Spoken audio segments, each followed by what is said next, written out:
Navy. Virginia Beach, they do any tours in Virginia Beach where I'm from? Because that's the home of the Norfolk, the home of the Mid-Atlantic fleet. Anybody? Oh, all right. Richland County has significantly grown in the last several years, but it still doesn't have the same sort of economic development as similar cities of the same size and scope have in other states. How can you develop a more hospitality industry here? More of a hospitality industry? Hospitable. Hospitable? Okay, that's what I kind of wanted to. Well, I don't know that I would agree with that. Like, I do think that we don't have, I think that we don't have a lot of the fly, sexy growth. But again, I think that the way that our population is, we're very stable. We're very stable. I think we're very stable. And I think that, for example, out in the Northeast, because I was responsible for helping to market people filling out their census forms. And, for example, over the last 10 years in the Northeast, just in one district, we saw a 24% increase in the population.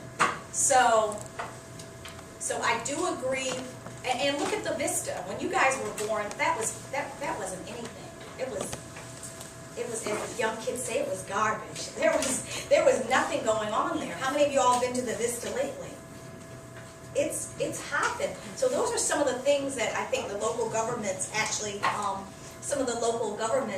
have done to make it more of a destination for people. But I think you'll continue to see that. I just think that by the sheer personality of our community, we're not a flashy community. We're a community that's steady and consistent. And I do think that for medium-sized cities, we're very, very, very, very competitive. I think our tax code, the state tax code, is very confusing and disjointed.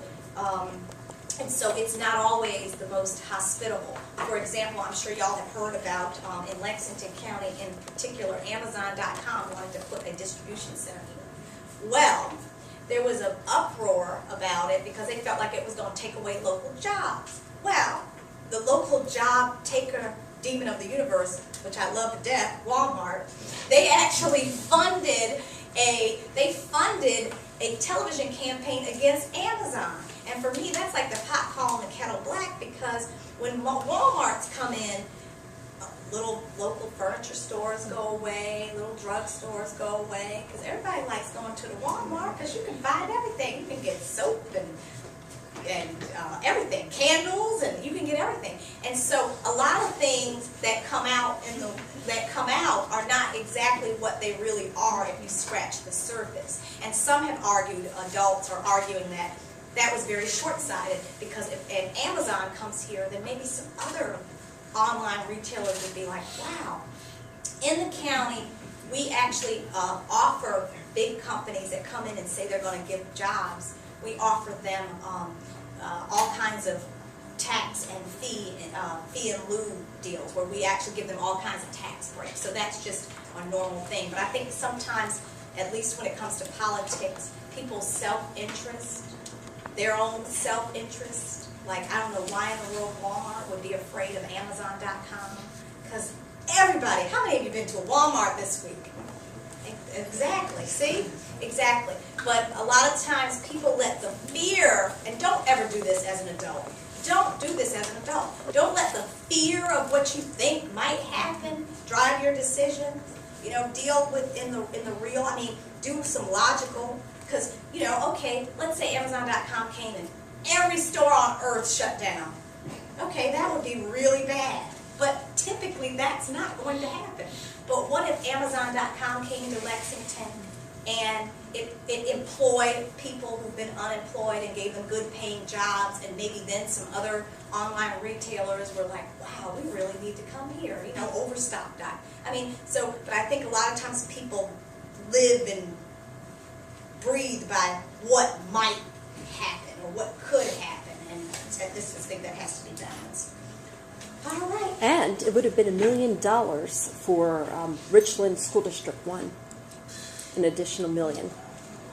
And I'm just saying this, Walmart does not have a right to talk about anybody. I love Walmart. I'm in there probably at least once a week. And you know, you can even find nice t-shirts. Now, I probably wouldn't buy a whole suit from Walmart, but you can find some cute little tops. And I love Walmart, but they were wrong. It was dirty to me. At least if the debate needed to happen, it needed to happen in an honest way, and not because another retailer was funding damaging commercials and putting pressure. Because see, if you listen to the news a little bit, you would see that a lot of things get skewed, and it's not what it seems. There are people that are being pandering to different political interests, and not all the time are elected officials. This is why they get fussed at, thinking about what's in the best interest of you all. They're thinking about who's gonna give them money or who's going to contribute to their campaign, and it has become so expensive that regular broke people can't run for office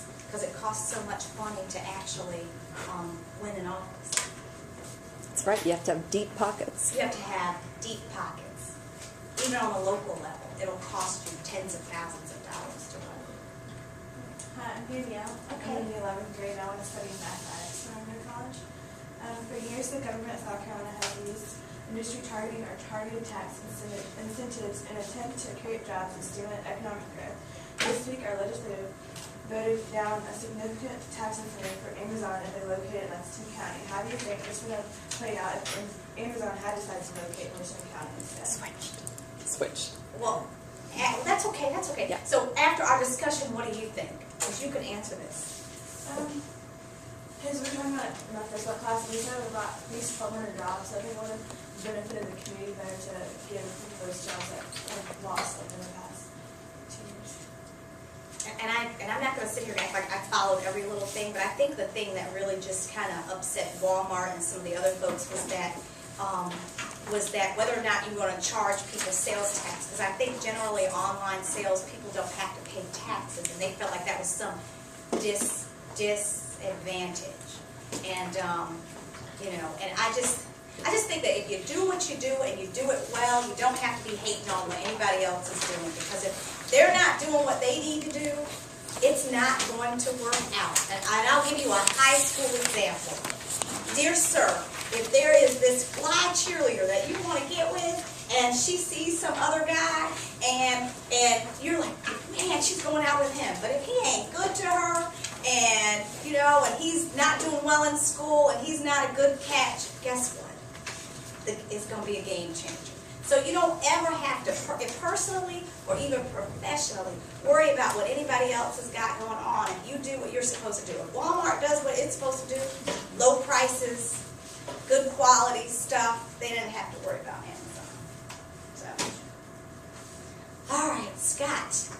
Scott, I'm in 9th grade, and when I go to college, I plan to go into computer science. Okay. With today's financial changes, collaboration between government entities probably hasn't ever been more important. How does Richland County marshal resources? That's a good example, a good thing. We do a lot with the city of Columbia. As much as people might say that we don't get along, we do a lot. And also Lexington County. We're actually today at Saluda Shoals Park having an Energy and Fair Housing Expo. Earlier this month, we actually did, because my office is responsible for marketing it, a lawnmower exchange program where people could turn in their old gasoline-powered lawnmower for a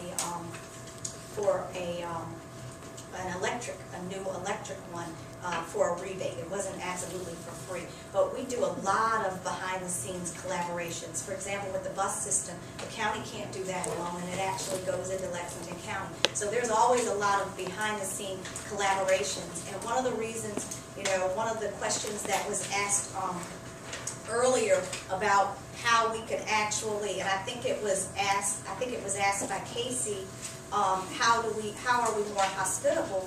I think for a long time, because Lexington has a different personality than Richland, and Richland's a little bit different in some ways than Columbia.